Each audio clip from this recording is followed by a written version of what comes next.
look, the Fed's human beings. And right now, Jerome Powell is probably going to go down as one of the worst, if not the worst, Fed chair. He does not want to make the, let's call it a mistake, of allowing inflation to do what it did in the 70s. And he's paying very close attention to where inflation appeared to be tamed, but then it came up for a second time. That was Fed Chair Arthur Burns before Paul Volcker. But it's also a mistake to tighten too far, right? So he's looking at, I don't want to make this one mistake, and I'll be more likely to make the other mistake than the same mistake. So I'll make a new mistake instead of the same one. Both are bad. But what it seems is that he is determined to not pay attention to the things we discussed on this call, how CPI is rolling over, how inflation is tame, how we're seeing these slowdowns, what is keeping the consumer alive is wearing off. He doesn't want to pay attention to those. He just does not want to make the same mistake twice.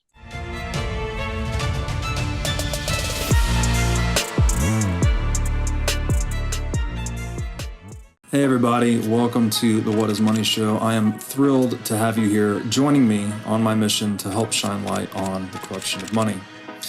Now, if this is your first time listening to the What is Money Show, I strongly recommend that you go back to episodes 1 through 9 first, which lays a lot of the groundwork for many of the concepts that we explore on the show. These first 9 episodes are my series with Michael Saylor, and thousands of people have told me that this is the best podcast series they've ever heard, hands down, and that it was instrumental to their understanding of money and Bitcoin.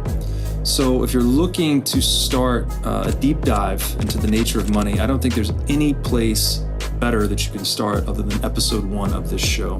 Now, a little bit about this show and how it makes money. The What is Money Show is 100% sponsor based. So all of our revenues are derived from direct sponsorships. And I strive to be very selective about the sponsors that I work with, specifically only using sponsors that I use personally, and also choosing sponsors that have values which are well aligned to the values expressed on this show, such as freedom, education, self-sovereignty, etc. So what I'm going to do now is a few ad reads right at the top of the show, and then I'll do a few more ad reads in the middle. And I hope you'll take the time to listen to them, as again, these are hand-selected sponsors, and I think you'll like what they have to offer.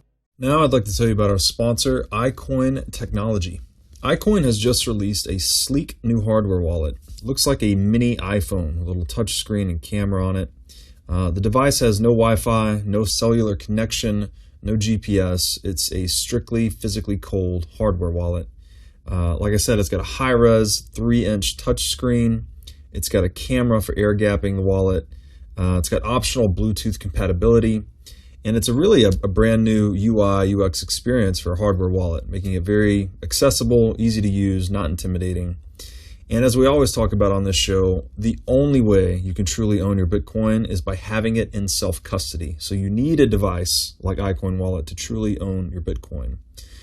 Go to iCointechnology.com today and use promo code Bitcoin23 for 30% off of this new sleek hardware wallet.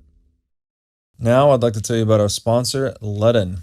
Ledn lets you do more with your digital assets. For instance, Ledn offers a B2X loan product that lets you leverage your existing Bitcoin to buy even more Bitcoin. Or you can also get traditional Bitcoin collateralized US dollar loans through Ledn as well. Ledn also offers both Bitcoin and USDC denominated savings accounts, letting you generate yield on your digital assets.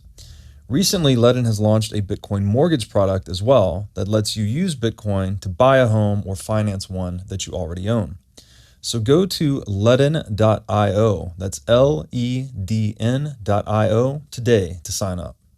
Barry Habib, welcome to the What is Money Show. Robert, I'm so glad to be with you. It's great to have you, man. This has been a long time coming. Our mutual friend Tim introduced us. And just by way of quick introduction for my audience, you are the CEO of MBS Highway. You are the 3-time Crystal Ball Award winner as the most accurate forecaster on interest rates and the U.S. housing market. Quite the accolades there.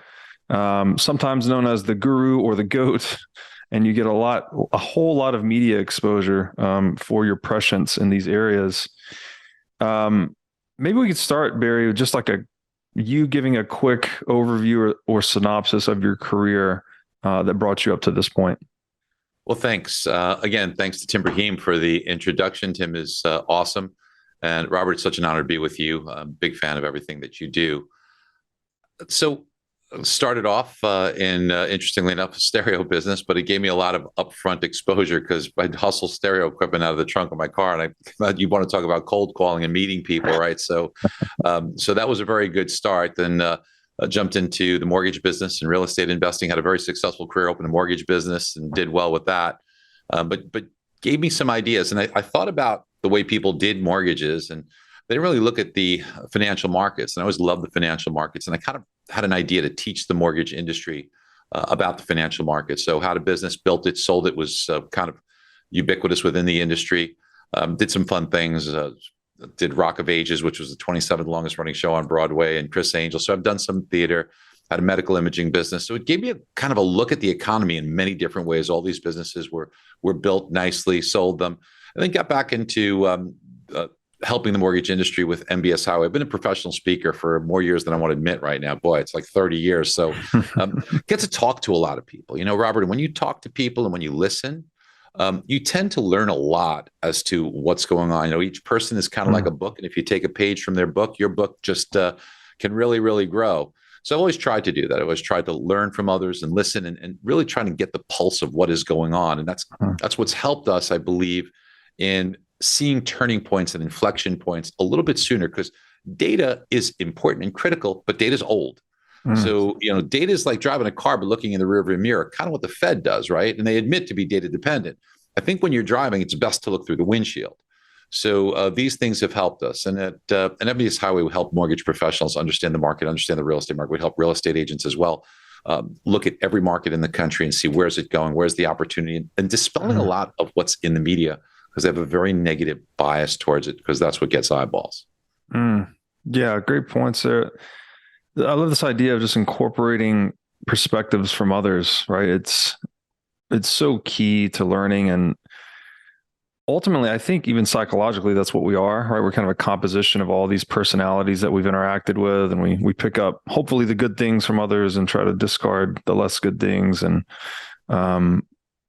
constantly enriching the amount of perspectives we compile is actually what makes us better at whatever we're doing. And so it reminds me of that quote that this was like a sea captain. I think he said the job of the captain is to see the ship through the eyes of the crew, kind of thing. Like you want to assimilate multiple perspectives. Has that been the key for you in becoming the most accurate forecaster on interest rates in the U.S. housing market? I mean, that is quite the title to live up to. Has that been kind of the grand theme that got you to that point? So it's certainly a team effort. We have amazing people here at our company that we all contribute to that. I think we just have a different way of looking at things. We don't take things necessarily at face value. We like to dig very deep, and we don't try and take anything at, you know, what it's positioned as. We want to understand and make sure it makes sense. You know, there's and don't give others like too much credit. Don't just take what people say at face value. Make sure it makes sense to you. So that's the attitude that we have, is it has to make sense to us in piecing parts of the puzzle together. You know, a good example of that is just recently we got this jobs report. Now, the jobs report is very, very important, because the stock market's going to trade off it, the bond market's going to trade off it, and monetary policy and overall the way that the economy looks is the health of the jobs market, right? And it looked like it was a blockbuster report. It was 517,000 jobs, and people will take that at face value. They also saw the unemployment rate drop from 3.5% to 3.4%. And oh, wow, this is the lowest rate that we've seen in multi-decades. So is it really that strong? The answer is no. And that's why you have to dig deep. And I think that's what we pride ourselves in, trying to discover what it is, because there's little nuances within the report that the media never covers, and analysts don't dig that deep. So when you dig into the report, there's two real reports within the jobs report. One is it's called the business survey. And the business survey is interesting. I mean, think about the daunting task, right? Here you are, the first Friday in February. You've got to see in the United States, 160 million people roughly in the job force. How many of them were unemployed? How many created jobs? It's impossible to do. So they rely a lot on modeling. The models that they do have tremendous flaws and very often fail to capture points of inflection.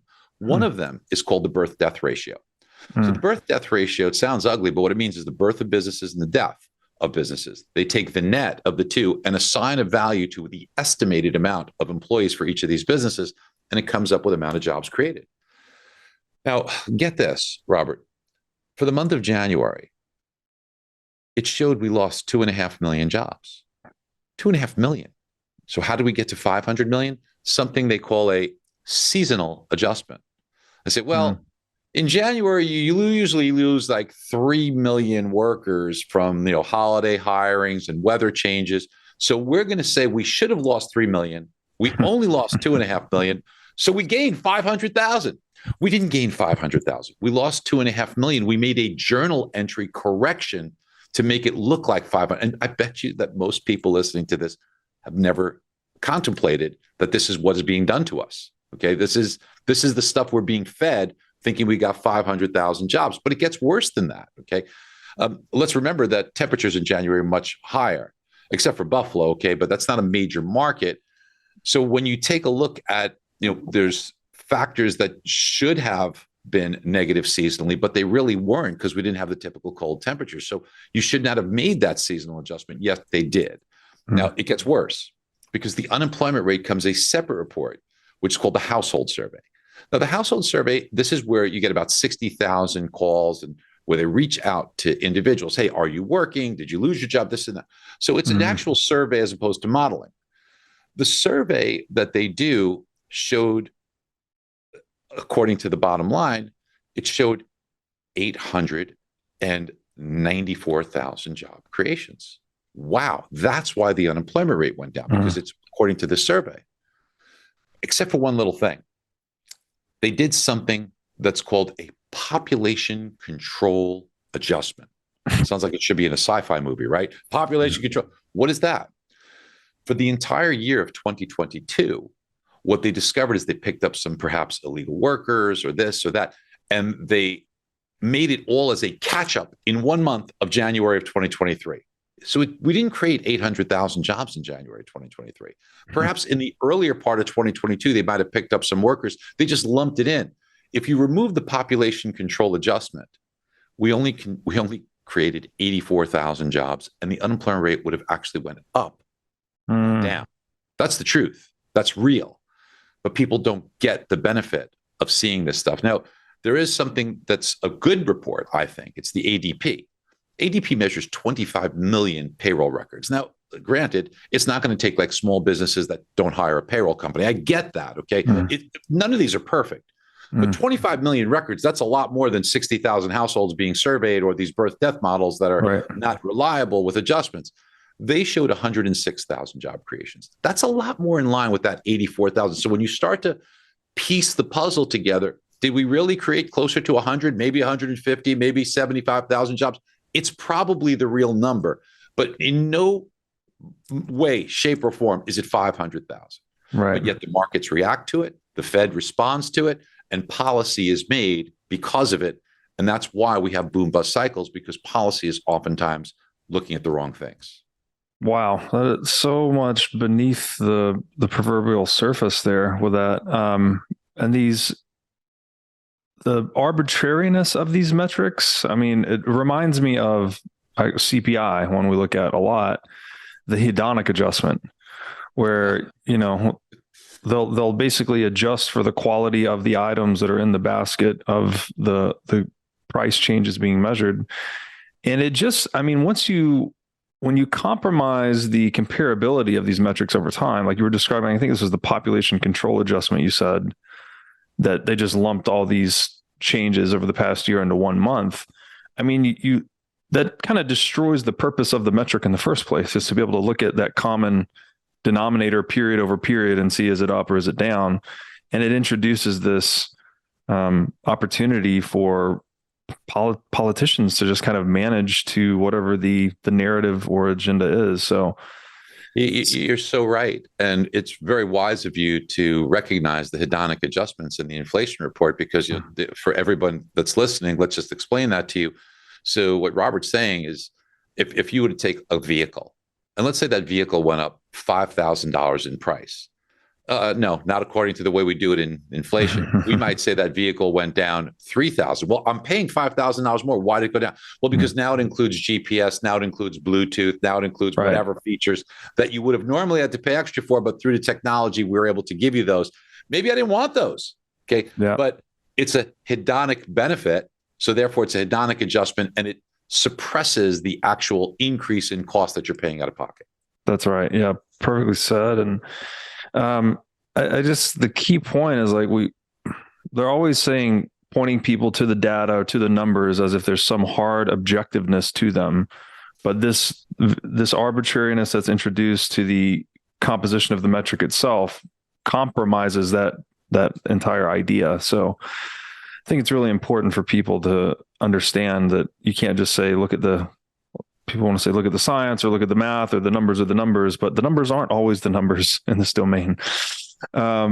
Speaking of CPI, let's talk about that, because the jobs report, and we're recording this on Valentine's Day, 2023. Sending everyone a lot of love, by the way. Sending everyone a lot of love. The jobs report, as you just highlighted, had a lot of bullshit in it with these metric adjustments. The CPI print came out recently as well. Can we talk a little bit about that and how that's impacting rates? CPI is the most important of the reports that we get. So let's understand how inflation is measured. So inflation, you take a basket of goods and services, you measure the change month over month and then year over year, and that's how you get your inflation rate on the year over year basis.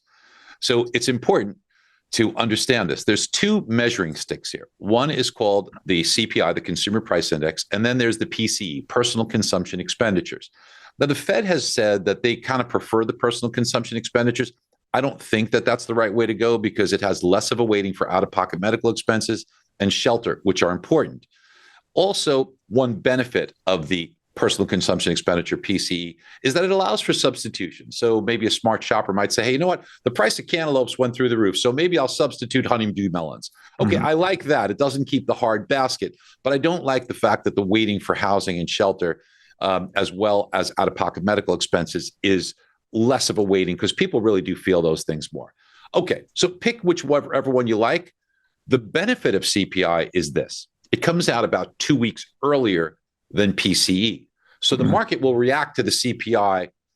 So if you're trying to figure out which way is policy going to be set, which way is the market going to react, look at the CPI, because that's the one that'll give you the advanced notice. So I think it's a more important report for us to look at. Certainly the PCE is important, but it tends to be almost yesterday's news by the time it comes out. So CPI, Consumer Price Index, two important measurements that there are is the headline number, which includes essentially everything. And then there's the core rate. Now, the core strips out food prices and energy prices. Now, a lot of people might say, well, why would I do that? Why would I need food, I need energy. And they scoff at that. But here's the reason. And it actually makes sense. The Fed wants to look at something that they can have influence over.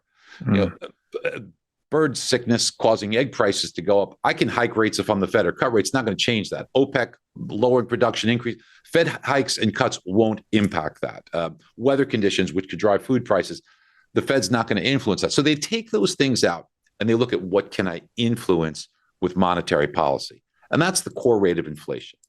So if we focus on that for a minute, this is really important, because long-term rates do not follow the Fed. They follow inflation. And I'll explain all that. So here's the proof. First of all, in the last 2 months, 2.5 months, you've seen the Fed hike rates 1.5%, but mortgage rates have come down 1.25%. Fed hiking a lot, mortgage rates coming down a lot. And I'll tell you where mortgage rates are going to go. Now, this is really important for us to understand. So it's not the Fed. What is it then? It's inflation. And here's the easy way for us to understand this. Robert, let's say you're nice enough to give me a mortgage, and I make a monthly payment to you that's a fixed payment of $2,000 a month, just to make it simple, okay? And you're in the business of doing this. This is what you do. So if inflation is, you're getting $2,000 a month every month. This month you get a check for $2,000 and you go out and you buy a shopping list of goods and services. Next month, you get everything on the same list. The following month, maybe you get everything on the same list, but you realize over time, you probably have to start leaving things off, because inflation will begin to erode the value of that payment that the payment still says $2,000, but over time it just doesn't feel like what $2,000 used to feel like. Purchasing power is going down. Yeah. Bingo. If inflation's very low, like it was, a year and a half ago, then your purchasing power erosion is very minimal. So you could afford to offer a lower rate. However, as inflation rises, the erosion happens much more rapidly and severely in compounds. You can't do anything about the loan you gave me because I'm already done. And you don't really care because you've sold it. All mortgages get sold. But on the new mortgages that you're going to do, in order to create value so you can then sell them, you have to contemplate the more rapid rate of erosion of the buying power of the fixed payment due to higher inflation. You can't control inflation. You can't do anything except one thing. Your only defense is that you could charge a higher rate, which puts you on a higher perch that then offsets the more rapid rate of erosion. And that's why when inflation goes up, long-term rates everywhere, not just mortgages, long-term bond, they go up. When inflation comes down, long-term rates come down. It's odd, but Fed rate hikes, if they're deemed to be curbing inflation, actually cause long-term rates to go down. Early Fed rate hikes, if the Fed doesn't yet have its arms around inflation, then you'll see inflation in rates, long-term rates move up along with those Fed rate hikes because the Fed hasn't done enough to curb inflation. Once the Fed gets its arms around inflation, and then you see inflation start to come down, long-term rates come down. And that's exactly where we are today. So more Fed rate hikes will only cause long-term rates to come down faster. Interesting. And does that deterministic relationship always hold, or is that just kind of the typical? That's pretty much a law. Is it okay if I share my screen and show a couple of slides on that too? Please do. So I'm gonna just bring up a couple of slides here, and I think it would be very, very good for people to see this. Okay, this is a chart on the bottom line here in pink on the left where you see the rate of inflation, and these are 30-year fixed rate mortgages, and we'll just go back for 5 years or so, and you can see as inflation rises, so do mortgage rates. As inflation subsides, so do mortgage rates. Inflation goes sideways, so do mortgage rates. Even this little blip here resulted in a corresponding blip in mortgage rates. Now, we had the recession. People forget there was a recession before COVID-19. 2 months ahead of the COVID, you had a recession. So double whammy, financial crisis between the recession and COVID lockdowns. What did the Fed do? The Fed not only cut rates, but what they said is now we're going to buy the bond market. We're going to buy enough mortgages to drive mortgage rates to roughly 3%. Here's 3%. And during the QE, quantitative easing period, look what the Fed did. Now, it was fine when inflation was 0 or at 1%. Mortgage rates were low. But as inflation started to move much higher very rapidly, the Fed told us it was transitory. They missed the boat on this one. And they later admitted, they said, we now know how little we know. And we now understand how little we understand about inflation. That was the Jerome Powell quote word for word. Mortgage rates should have moved up, but they didn't because the Fed continued buying the mortgage market. Once inflation really started getting out of hand, the Fed signaled that they were going to stop. On the signal alone, mortgage rates started going up. And then once they stopped buying, mortgage rates did what they always do, follow inflation. Inflation up, mortgage rates up. Last summer, when the rate of inflation took a little bit of a dip, so did mortgage rates. But then in the fall, mortgage rates moved up because inflation moved up. And then starting with the October inflation data, which we had on November 10th, by the way, we called that back in June, said it was going to happen. And I'll show you how you can forecast mortgage rates and long-term rates, by the way, in a moment. We saw inflation come down, and since then, mortgage rates have come down, all at the same time here while the Fed's raising rates. And Robert, you know this, right? What's inflation? Inflation is just too many dollars chasing too few goods. That's inflation, right? So what's the Fed's role? The Fed wants to limit the amount of dollars out there. So then hopefully they don't confiscate our money, but they can deter us with credit. Think about somebody who had a home equity line of credit, right? So 7 months ago, their payment might have been much less than it is today.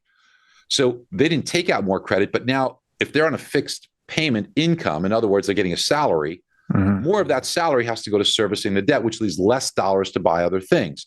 In addition to that, new loans for businesses cost a lot more. So they discourage that. Here's a great example of that. So a new car 6 months ago, how much is it? $60,000. How much is the payment? $600 a month, because that's how we buy things. I'll take it. So somebody gets the keys. Do they pay any money? No. They just sign and drive because someplace somebody's making magical keystrokes at a bank and poof, $60,000 appears. Multiply that by 5, 10, 15 million cars, and you get hundreds of billions of dollars that are now into the economy. And this is just more money chasing fewer goods, creating inflation. So now here we are 6 or 7 months later. The Fed's hiked. So now the neighbor, seeing that nice car in the driveway, says, I want to go get one. They look at the same car. It's the same price, but the payment's not $600 anymore. It's $1,000. So that neighbor says, oh, you know what? Maybe I'll keep the car I have a little bit longer. So they don't buy the car. There's no magical keystroke, and there's no poof $60,000. And that's how the Fed fights inflation. So by discouraging it, they hike rates and there's less money out there. But you can also get rate of savings today, which you could. Before, 0 rate of savings, I'll spend it instead of saving it. Today, I get a good rate of savings, so I'll save it instead of spending it. And because the supply chain and China's open, we have goods. We have more goods. In fact, look at inventory levels. Inventory pre-pandemic on shelves, shut down. China shut down. Everything's open. We got more goods on. That's why you get sale after sale after sale. And if it's okay with you, I'd love to teach the audience how to forecast interest rates. Yes, please. Okay. So we know long-term interest rates are going to, as I showed you, are going to be very dependent on inflation. So let's use an example period here. So I'm going to take June of 2021 through May of 2022. So that's 12 months. Now, each month measures the month-over-month change from one month to another. When you take the 12 months and combine them, you get a core rate of CPI. In this case, in May of 2022, it was 5.8%.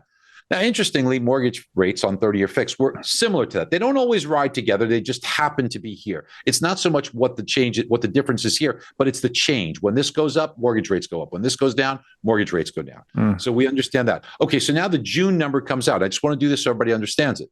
When we got the release for June, we get that in July. We got the release for June of 2022. It was 0.6% for June. Now that replaced 0.7% for June of 2021. So naturally, when you get a smaller number replacing the higher number, now the new 12 months is going to be lower. So year over year CPI went down and mortgage rates went down along with it.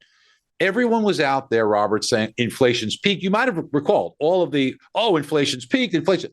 Because they saw this happening. I was one of the lone voices who in hundreds of seminars and presentations and to our subscriber base was saying, no. In fact, my mantra was, and we kind of do a fun song every day with our subscribers, it was cruel, cruel summer. And we said it's going to be a tough summer for rates. Now, how did we know that? Well, I'll tell you how we thought about it first in theory, and then what was the real tip that helped us. So audience watching, let's test your skill. So now we in June felt that we were going to go higher in rates because inflation was going to go up. Why? Because the Fed just first in June started to get serious with its first 75 basis point rate hike. But nothing happens that day. It's 30 days till you see it in your statement, 60 days till you write a check, and maybe 90 days till you get discouraged on making other purchases. Because if you're in the middle of the purchase, you're probably going to do it. So what do? We said, supply chain's still not open because remember back in the summer of last year, China was shut down, right? So we said it's going to take until October till those ships in Shanghai start coming. So we felt by October, things would get better. That was going to be released in November. But the October data we thought would be the first time we'd start to see some relief in inflation. Now, that was a guess, Robert. We didn't know for sure. But one thing we did know for sure. Here's what we knew. We knew that when the new data was going to come out over the next few months, over the summer, it was going to replace what? The old data. And if you're looking relatively speaking, you probably already have the answer. But this old data is very what relatively? It's low, right? If you said that, very good, by the way.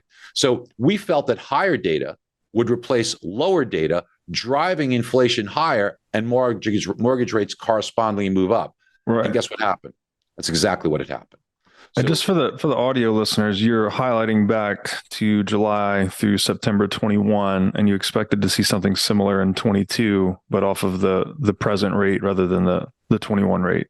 We thought that the 22 months would probably still see persistent inflation in the summer, which we got. Yeah. Now, that was a guess. But one thing we knew for sure was that the 2021 summer inflation numbers were extraordinarily low.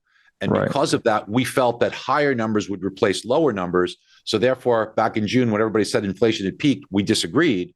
And we thought inflation was going to be persistent. Now, back in June, we also made a call and we said, hey, circle November 10th on your calendar.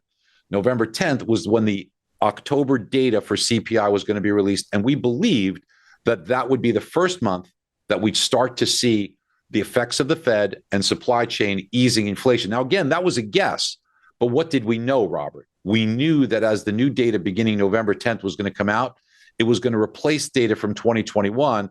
And for you listeners, the data for 2021 was very what, Robert? This was very high data, very high inflation numbers. So we thought there was a likelihood of low inflation figures for October, November, December would replace high figures for October, November, December of 2021. And that's where we thought rates would come down. And guess what happened? To the date, by the way, November 10th, that was the single largest bond rally in 3 years. So if you were long bonds, you did very, very well because the market went nuts that day and mortgage rates came down. And as you can see, you've got inflation has come down from 6.7% year over year to now 5.6. That's as of today, this recording. And 7.25% on mortgage rates has dropped to 6.25%. So you could see where we are. Okay, now what's in this inflation number, Robert? So what's in it is shelter is a big component. In fact, it's 43% of the number is shelter. So what's happening with shelter costs, rents and owner's equivalent rent? Well, the chart here shows they've been coming down. That's real time. So I shouldn't say coming down. They're decelerating. They're certainly not going up as much. Currently, they're going up at a rate of 3.3% a year. But a year ago, they were going up at 18%. The problem with data is if you look at the year's data, it encompasses this entire period. Okay, so remember, just like in CPI, it gives as much weight to 12-month-old data as it does to 1-month-old data. They consider them equal. There is no, exponential effect to what's happening today, right? Just like those of you that do technical analysis, when you look at an exponential moving average, it's more indicative of momentum than a simple moving average, right? So when we look at this number here and you say 3.3% is what's happening, but in CPI, it's much greater, but it gets worse than that, Robert. Because if you were surveyed, let's say back 10 months ago, 11 months ago, and you said, what was your rent? You may have signed your lease 6 months, 8 months, 10 months before that, and the lease could have still been in effect. So this data is really longer than a year old. And when we look at this, it kind of reminds me like a loop in a roller coaster. Now, eventually it comes down, but here's how it's impacting current CPI.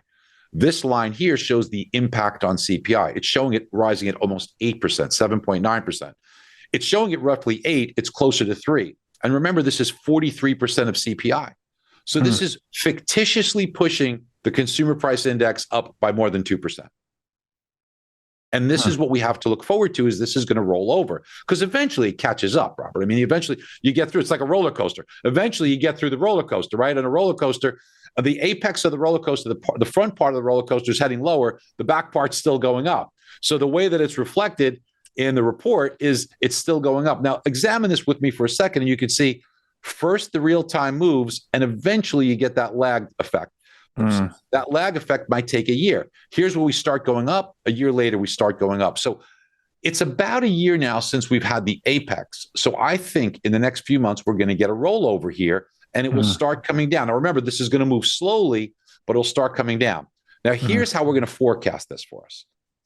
I have two grids here, two charts here. The top chart is the 2022 values for the first 6 months of CPI core. This is what's going to be replaced in the first 6 months of this year.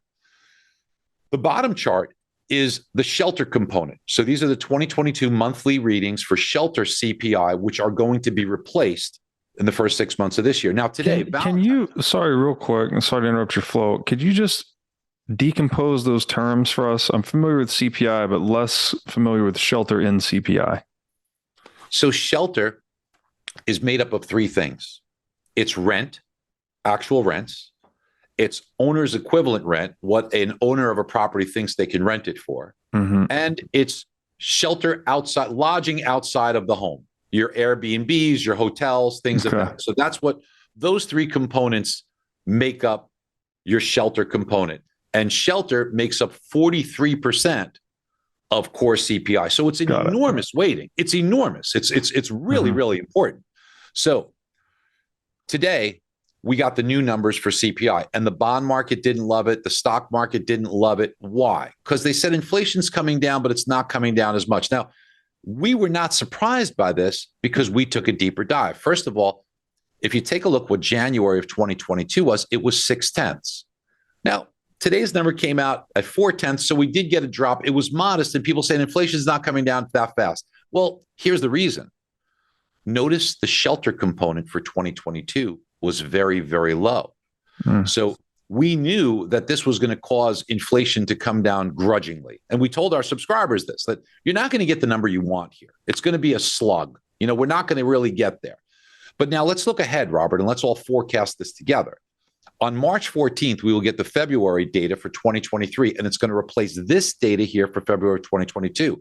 Now, you see the shelter component was 0.6, so that should be much more cooperative and should not provide a headwind. And the overall inflation number of 0.5, we should see some improvement there. So I think March 14th, you'll get a good release. Now, on April 12th, we'll get the March 23 readings, which will replace March of 2022. And you could already see the problem here is that the March of 2022 core CPI was relatively low. So we may make little to no progress, and all the pundits and talking heads will come out, oh, inflation's not coming down. It's not this. It's not. It is. You just have to be patient to see the result. And that's why the date I want you to circle on your calendar today is May 10th. And the reason is because beginning May 10th, you will get the April 23 data, replacing the data for April of 2022. And just like those two circled areas that I showed you before, Robert, we're about to enter a third one. And I think we're going to be 3 for 3 in our forecast, where you're going to see lower numbers replace higher numbers in both shelter and core CPI. And what this will give you is it will give you the ability to see rates come down at a more accelerated pace. Bond values on the long end should improve. And we will likely be in a scenario where you'll see lower mortgage rates. And I think you'll unleash a horde of buyers into the housing market into a very low inventory scenario. So I think the housing market will benefit. That's May 10th. That's May 10th. Yes, okay. That's May 10th. So let me ask you, when you say lower numbers replacing higher numbers replacing lower numbers, that's the effect of measuring year over year comparison. So basically, if you had a low March 21, you'd see a larger delta in March 22 and vice versa if it was high. Okay. Yeah. Remember, there's 12 months in a year over year reading. So as new data comes out, it replaces and kicks out the 13-month-old data. Got it. So when your total that you're adding up for the 12 months, you're adding the newest and removing the oldest. Okay. Right. So it's the delta between the new and the old that will cause the year over year change that the market's going to react to. Got it. So it's because it's somewhat of a discrete measure that you're taking 12 samples throughout a year, there can be kind of an outsized effect when you drop 1 month and add a new month. That's correct. Okay. Got it. Okay. Interesting. And if you have the history and you can kind of have an educated understanding of where we're going, it allows you to effectively understand where we're going with interest rates, because interest rates are going to follow those inflation numbers. Interest rates on the long end, not short term. Short term rates are going to follow the Fed. Long term rates are going to follow inflation. Got it. Okay, so with that prediction in place, is that when that May 10th, 2023 timeframe? That's when you see CPI turning over? Yes. Is that correct? Okay. Yes, I think CPI will be on an accelerated decline. Okay. The Fed's given us, they say they want 2% inflation, right? That's what the Fed says their target is. By the way, they pull that out of their ass. There's nowhere, there's no textbook, there's nothing that says we need 2% inflation. Okay. There's nothing like that. Okay. Right. Let me tell you why the Fed wants 2% inflation. The Fed wants 2% inflation so that they could keep interest rates and justifiably keep interest rates on their Fed funds rate high enough so that should there be an economic distress, they have enough ammunition to cut rates to stimulate the economy sufficiently so that it can then get us out of that downturn. Right. That's why they say 2% inflation. There's nothing magical. There's nothing wrong with prices going down and us saving money. Right. Yeah, because the closer you are to the zero bound, the less effective their policy tools are. Because you can't going below the zero bound is just problematic in a lot of ways. And we've seen that all over the world with negative interest rates, which was a bad experiment. And we see the problems with quantitative easing is unwinding it and the pain of quantitative tightening. Remember, the Fed was printing it in a printing press, but now what they're doing is they're vacuuming it and then incinerating it. Our money supply, which Jerome Powell said, we have to unlearn everything we've unlearned about money supply. That was a very, very big faux pas of his and why he missed the inflation picture. we do have to understand money supply. Paul Volcker was a great Fed chair, and he understood it very, very well. Money supply, it's too many dollars chasing too few goods. Money supply is critical. And in 2020 and 2021, close to these numbers, I'm going by memory here, I believe our money supply increased like 22% and 13%, something like that. So forgive me if I'm wrong. I had around 40% for that period. That's about right. Right. So now there is a natural flow where money supply actually goes up on a year-over-year basis. And I'm looking to see if I have a chart that I can illustrate this better with. So give me a second here. Let me see if I can find that chart for you. Let me see if I have it. I have it. And I'm going to share my screen so that you can see it. Okay, brother? So there is a natural flow to what happens here. So this is ODL, which is a better measurement of money supply. And when we take a look at ODL, other deposits at all commercial banks. Okay. Yes, that's exactly right. So you can see there's kind of a natural increase. It kind of moves up. And in red is what I drew. I drew just a natural trend line. Now, of course, the pandemic response and the recession response that preceded it caused this enormous growth.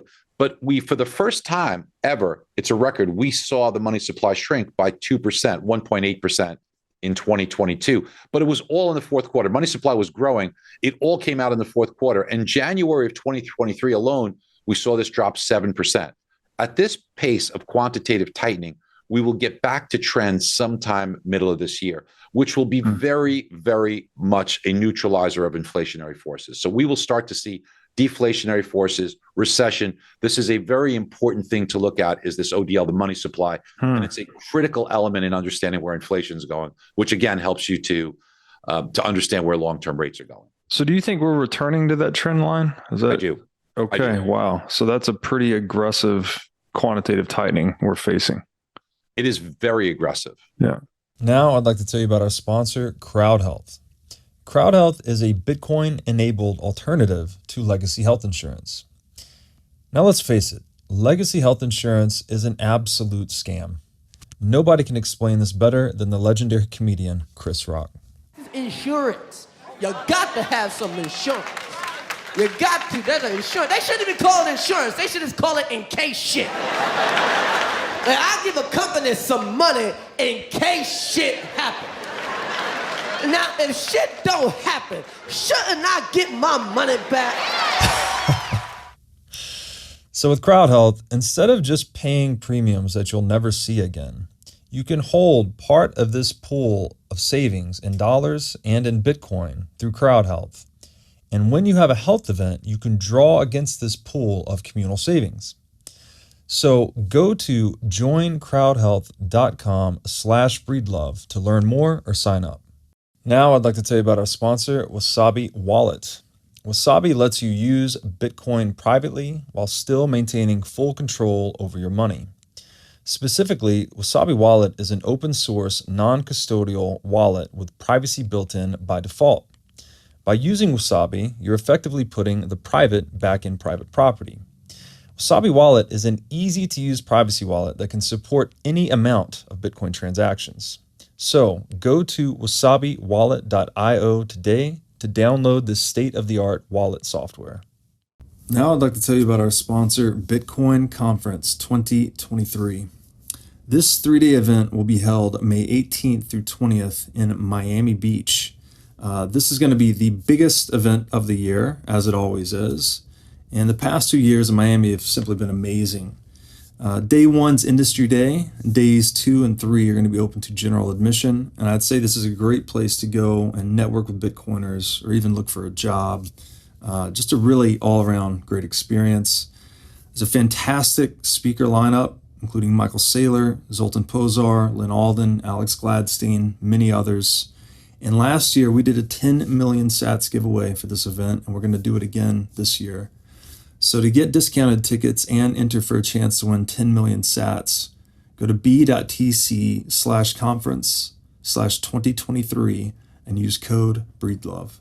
Now I'd like to tell you about our sponsor, LMNT. LMNT is a delicious electrolyte drink mix with everything you need and nothing you don't. LMNT contains the ideal electrolyte ratio. It's got 1,000 milligrams of sodium, 200 milligrams of potassium, and 60 milligrams of magnesium.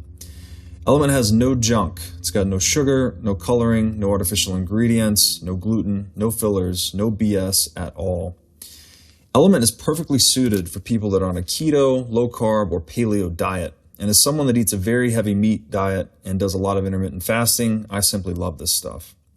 So go to drinkelement.com/breedlove. That's DRINKLMNT.com/breedlove. And make sure to get a free sample pack with your first purchase. Now I'd like to tell you about our sponsor, Casa. Casa makes it simple to buy and secure your Bitcoin without wondering whether you're doing it right. Specifically, Casa provides a multi-key custody solution, which is by far the most secure way to custody your Bitcoin.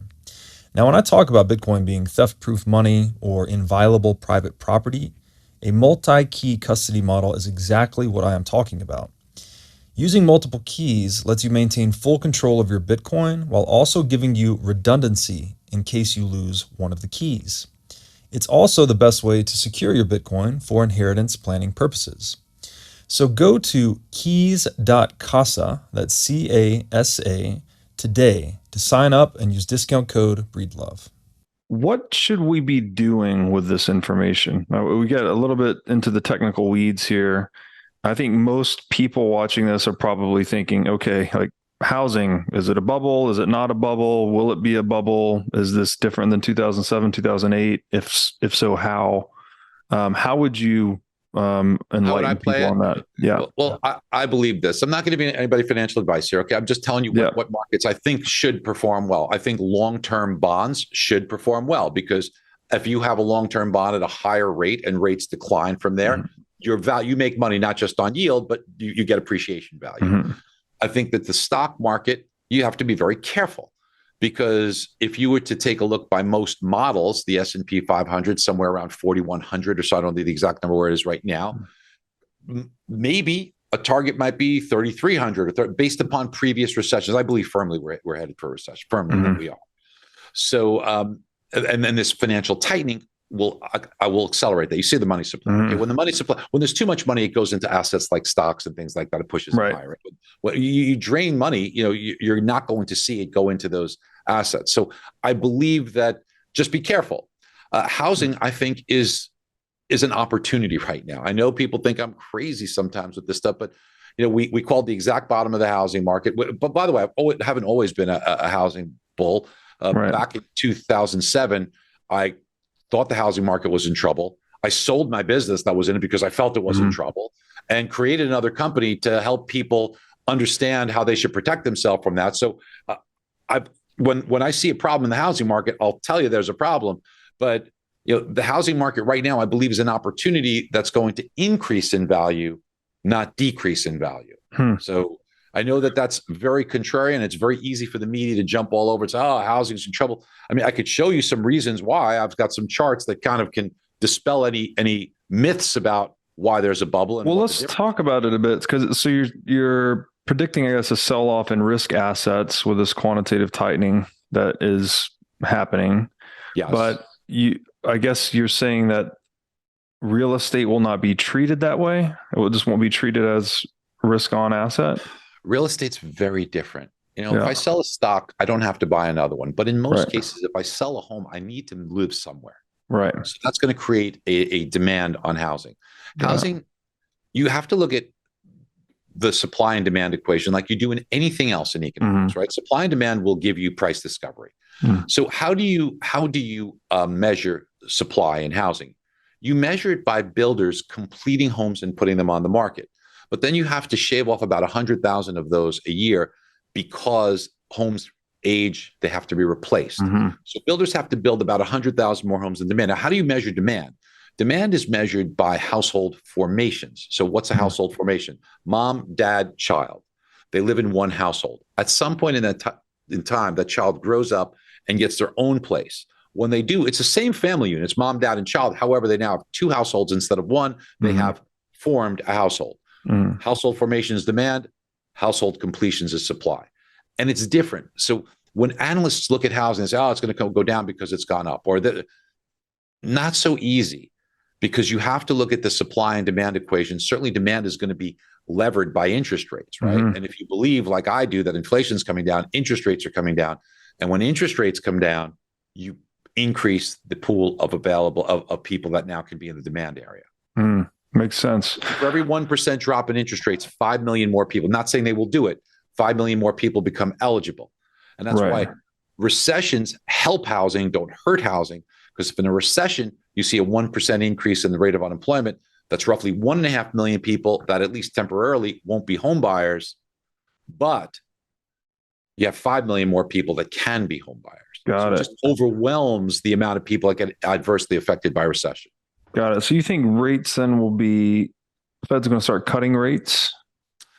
I don't think the Fed cuts rates for a while, but I think the long end of the market will come down. I think that mortgage rates get to 5% by mid-year, around there. You know, give me a month on either side or two of that. But yeah, I think inflation drops, driving long-term rates down.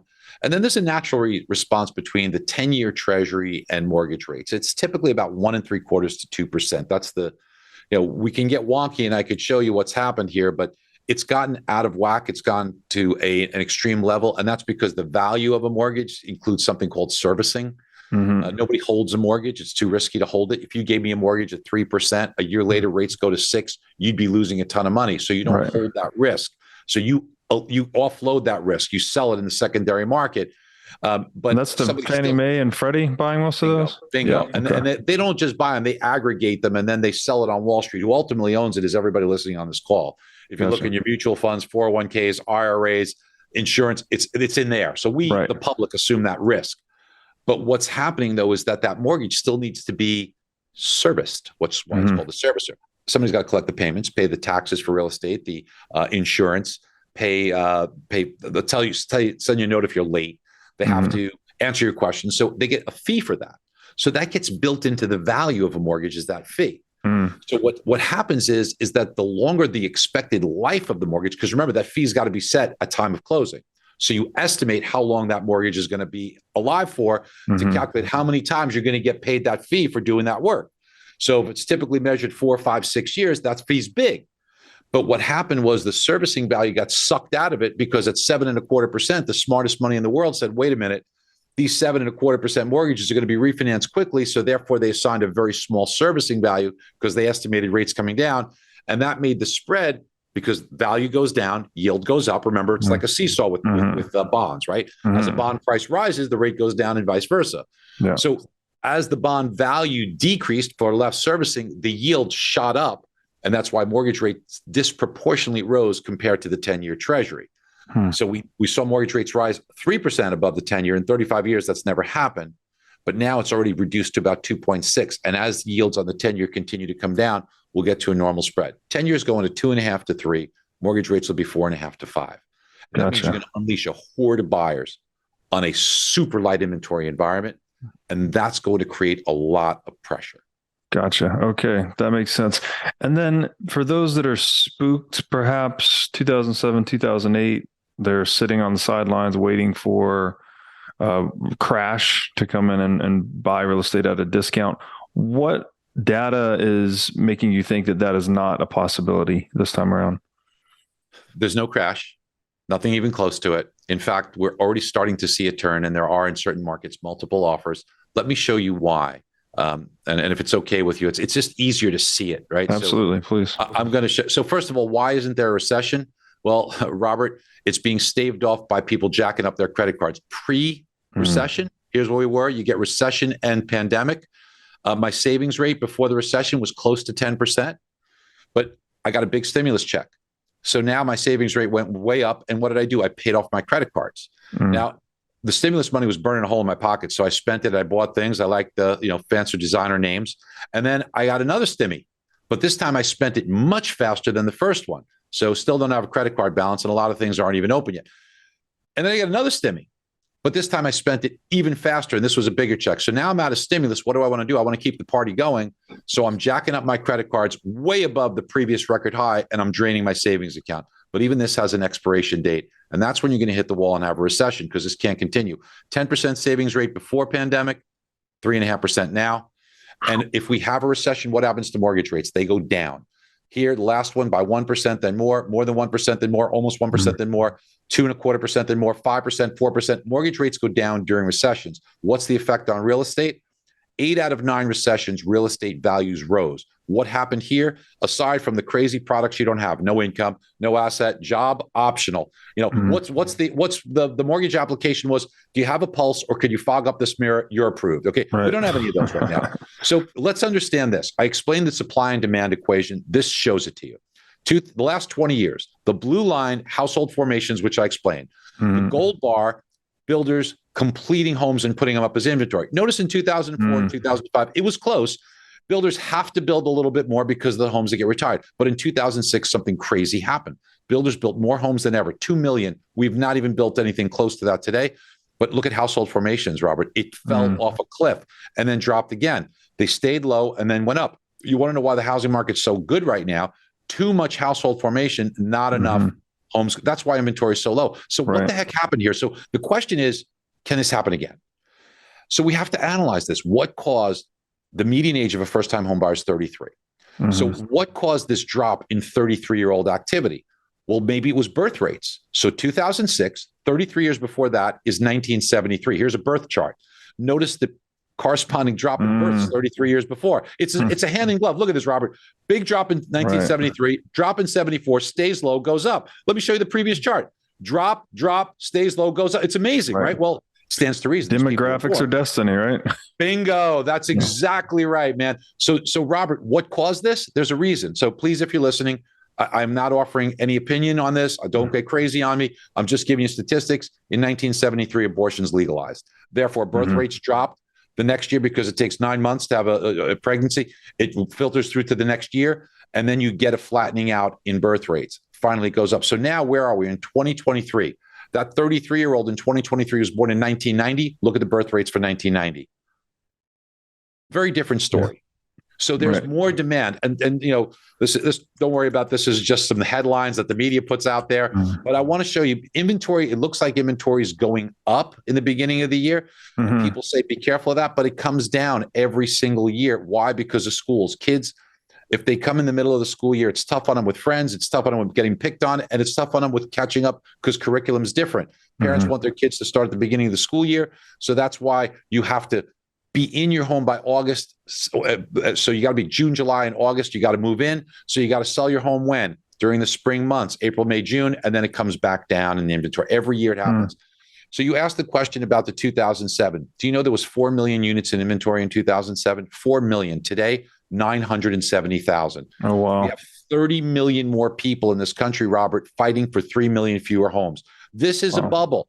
This cannot be a bubble here, Robert. This is impossible. But look at this. 970,000 homes doesn't even tell the full picture because of those 244,000 are already under contract. I can't buy them. They're off the market. They're closing in a week or 2 weeks or 3 weeks. There's only 626,000 homes for sale. That's half of what we're accustomed to, and it's just not enough. So I know people talk about foreclosures. Foreclosures went up because the last 2 years you don't have a moratorium. The amount of foreclosures are half of what it was in a normal year and 5% of what it was in a bad year. Equity in homes today is 58%. In 2008, it was 19%. There's just too much equity in homes. I've got one for affordability if you want to talk about affordability, but that pretty much kind of sums up what we're experiencing today. Yeah, no, that's really good. Thank you for sharing that. So housing market looks strong. To me, I think that the housing market will have modest gains over the next year. I'm not looking for 40%, 3%, 4%, but I can buy a home over the next month or two, probably at a 2% discount. 2% discount compared to a 3% gain, that's 5% in aggregate on a $500,000 home. It's a lot of money. Yeah. Okay. The recession then that you anticipate we're going into, can you help paint the picture of that? Like what aside from the housing market, just looking at the overall economy, what is the data, I guess, that's leading you to believe we're actually heading into a recession? And what type of recession do you think this is in terms of like duration, severity, specific classes? I assume this would be more of a sell-off in equities, another risk on assets, things like that. Well, peak to trough equities on average drop about 35, 36%. Doesn't mean that that's what it's going to be. The last two are closer to 50%. So look, all I would say is just please be on guard. Okay. I don't know what the drop would be, but just please, proceed carefully is what I would say. The S&P CEOs are also very cautious about this, and they're forecasting that they're bracing for a recession. They're anticipating a recession. Everybody's seeing a slowdown that they're feeling. It has not gained momentum, and recessions tend to mirror their expansions, and the expansion was relatively mild, so the recession should be relatively mild. And recessions probably they're not going to be forever. What's it going to be, 6-7 months? So and then you have recovery. So is it the worst thing in the world? No, it's not the worst thing in the world. Just go through that period of time with caution. That's all. That's the smart thing to do, would be to be cautious, see it coming, go in eyes wide open, and take precautionary measures. And when you say be careful, I assume this means low debt, high liquidity. What we see in a lot of S&P companies, right? They're sitting on a ton of cash. But the funny thing about this, it seems like everyone is anticipating some form of recession and then holding some liquidity on the sidelines. And in my, somewhat limited experience in markets, I'm only mid-30s.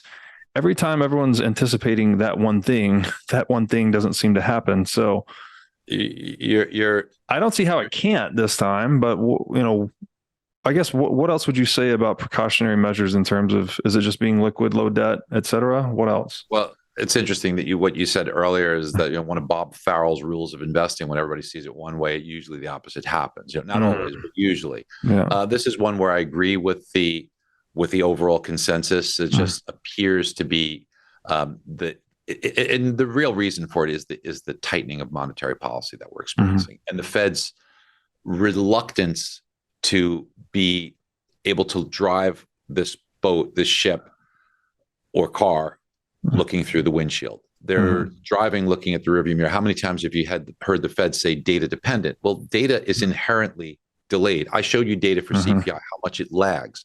So I'm trying to set policy that won't have an impact until 3 months later, till that impact's felt. Yet I'm basing the decision of what's going to be felt in 3 or 4 months from now based upon what happened 6 months ago or 4 months ago or a year ago. It's why we typically have boom cycles and bust cycles. There is not, look, the Fed's human beings. And right now, Jerome Powell is probably going to go down as one of the worst, if not the worst, Fed chair. He does not want to make let's call it a mistake of allowing inflation to do what it did in the 70s. And he's paying very close attention to where inflation appeared to be tamed, but then it came up for a second time. And that was Fed Chair Arthur Burns before Paul Volcker. But it's also a mistake to tighten too far, right? So he's looking at, I don't want to make this one mistake, and I'll be more likely to make the other mistake than the same mistake. So I'll make a new mistake instead of the same one. Both are bad. But what it seems is that he is determined to not pay attention to the things we discussed on this call, how CPI is rolling over, how inflation is tame, how we're seeing these slowdowns, what is keeping the consumer alive is wearing off. He doesn't want to pay attention to those. He just does not want to make the same mistake twice. Right. Okay. Well, that makes sense. So to be cautious, one should be liquid and low debt going into these potentially recessionary conditions, yet based on one of those dry powder. Yeah, dry powder. But one of those charts you just showed how much credit card utilization was up and savings were down. So doesn't that add a lot more fragility to any potential recession, and that people can get pushed into pretty desperate measures pretty quickly? Yeah, I agree. I completely agree. And that's one of the reasons for a recession being more likely, is because I'm tapping my savings, I'm maxing my credit cards.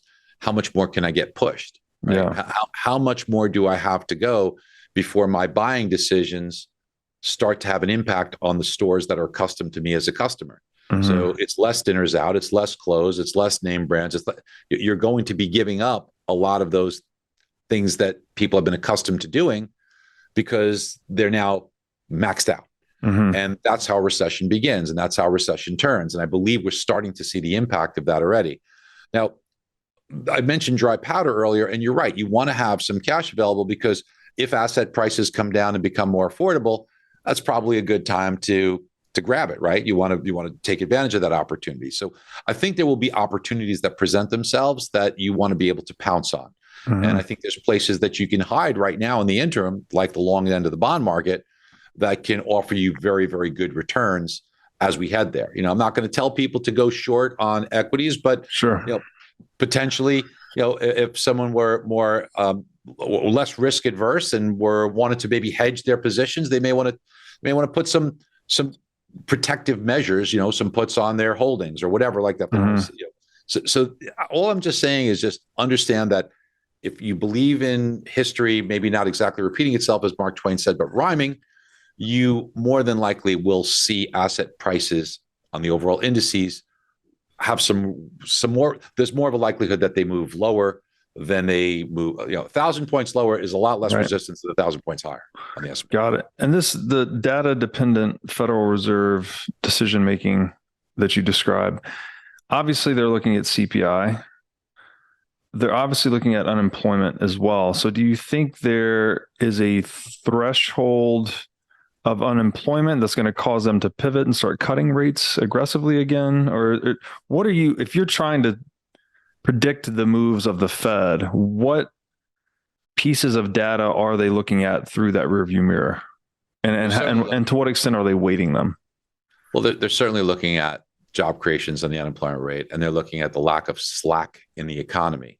Now, there's a lot of measurements for job openings, but be careful with that because like the JOLTS report, with work from anywhere, you can have multiple job postings for the same job in different markets. So you might pick up multiple job openings. So don't go 100% by that. But look, there is a labor shortage here. Okay, there's a labor shortage here, and it's not an easy solution because we do have baby boomers that have retired early, especially through COVID. And look, let's face it, the ugly part of it is how many people died during COVID that were part of the labor force. That's something not a lot of people talk about. It's not nice to talk about, but we know that during the what happened with COVID, we lost a lot of our labor force. Yeah. Death and handicap. Yes. We did an episode with Ed Dowd that'll be coming out soon, but those numbers are very high. I think it's close over 1 million, closer to 2 million people. Yeah. I agree with you 100%. And then there's people that suffer from long COVID effects, right? So we know that all these things are hindering the labor force.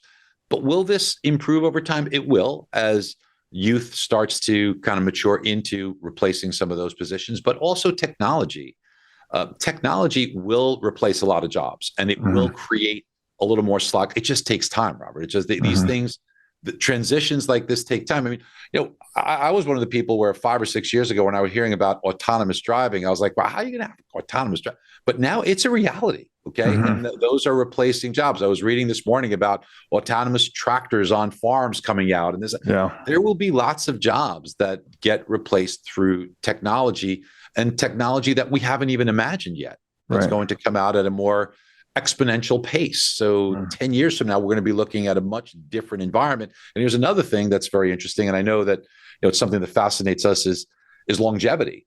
But there is likely going to be breakthroughs that come out in the next 10 years for longevity that will make it not uncommon to live well past 100 years old. So what does that mean? People will be staying in the labor force more. So I think that over time, in the next decade, this tight labor market will alleviate itself. But for now, in the here and now, yes, we do have a tight labor market. Yeah, it makes a lot of sense. Technology is definitely increasing productivity very rapidly, but there's been a very quick squeeze on labor over the past couple of years. I am concerned a little bit too about breakdowns in global trade. Like if we get more tariffs, more isolationism, that could be another downward pressure on productivity. And it's hard to say, right? Because technology is so unpredictable. You don't know how much it's going to unlock versus these, let's say, geopolitical headwinds that we're facing as well. Okay, man, you've just been an absolute wealth of knowledge. I guess one last just kind of general, maybe philosophical question to some extent. All of this that we're talking about, like the bottom of all of this is the central planning of money, right? That we have socialism in the money, if you will. To what extent do you think we could not have to deal with some of these problems, or not have to, like, there's so much weight on Jerome Powell's shoulders, for instance, right? One guy making decisions, obviously not in isolation, but one guy assisted by a few other guys and girls making decisions that impact 8 billion humans. Whereas if we didn't have central banking kind of as the dominant institution in the world, not so much pressure would be on so few people. How do you just think about that philosophically? I mean, is there a better way to do what we're doing today with the market for money?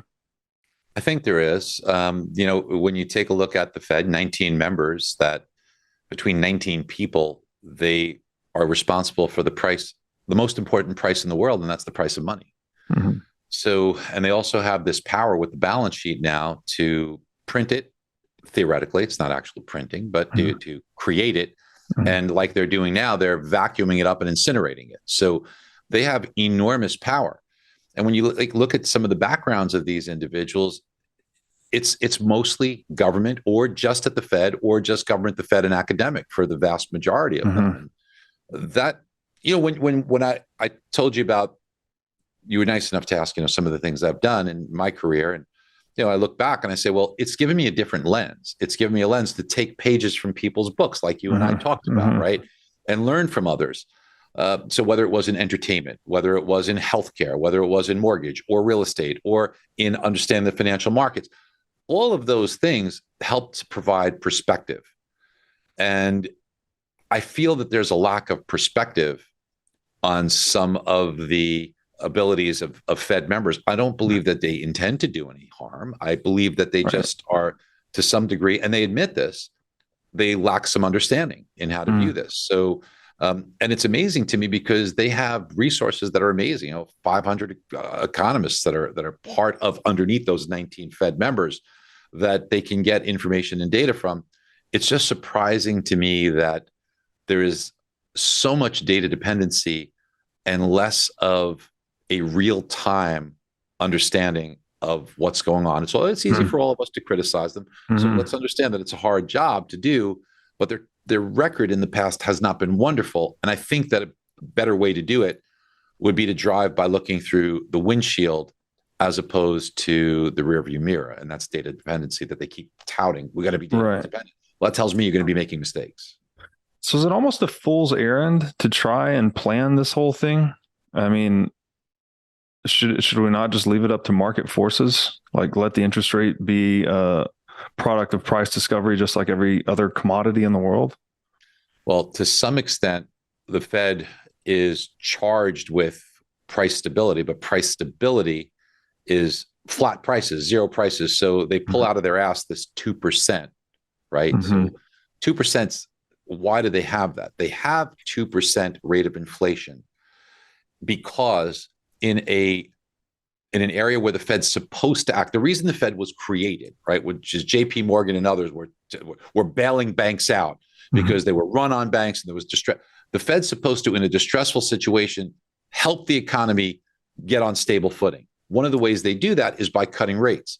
If the inflation rate is zero, the Fed funds rate corresponding to that would have to be so low that there wouldn't be enough cuts, there wouldn't be enough ammunition to be stimulative to the economy.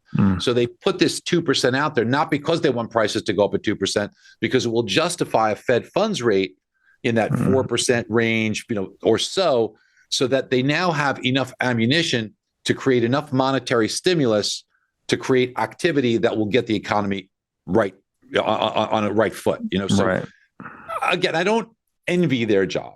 And it's easy to be critical, but people should understand some of the rationale as to why they're doing what they're doing. Right. Just so we can understand what's the main function of the Fed. I don't think it should be managing politics, the stock market, and I don't even think it should be in employment. I think if you want to keep inflation at a reasonable level, then that's the only focus, because it can contradict with maximum employment, that dual mandate. And there's really a third one with the stock market that doesn't make sense to me. Yeah. And it's funny how that mandate kind of changes over time too, as they become more involved in the economy. It seems like one of their emergent mandates is to uphold equity values, right? Yes. Where everyone's got all of their retirement invested, which obviously contradicts the intended apolitical nature of the central bank. Like, once you're You're clearly very political once you're doing that. So 100%. And it also provides another problem. And that problem is short-term benefit, which just postpones long-term pain. right. Whereas in some cases, as potentially, I don't mean this to be without a kind heart, because I'm a very kind person. Sometimes you have to endure a little bit of short-term pain, so you don't put the pain on your tomorrow or your kids or whatever. Sometimes you just have to go through those periods of time, but you have, it creates hazards that are moral as well, because if you know you're always going to get bailed out, you're more prone to make mistakes that you don't learn lessons from either. So I'd rather see the central bank be willing to endure a little bit more, short-term disruptions, as opposed to always, pampering the markets in a short term. Yeah. Letting capitalism run its course to some extent. I love capitalism. Yeah. Okay. One last philosophical question, if you don't mind, and I will let you run. I have to ask you, because I think you're a brilliant guy. Gosh, thank you. The namesake of the show here, the What is Money show. What is money to you? How do you think about it? If you're just describing it to a 5-year-old, how do you unpack the concept of money in a very general sense?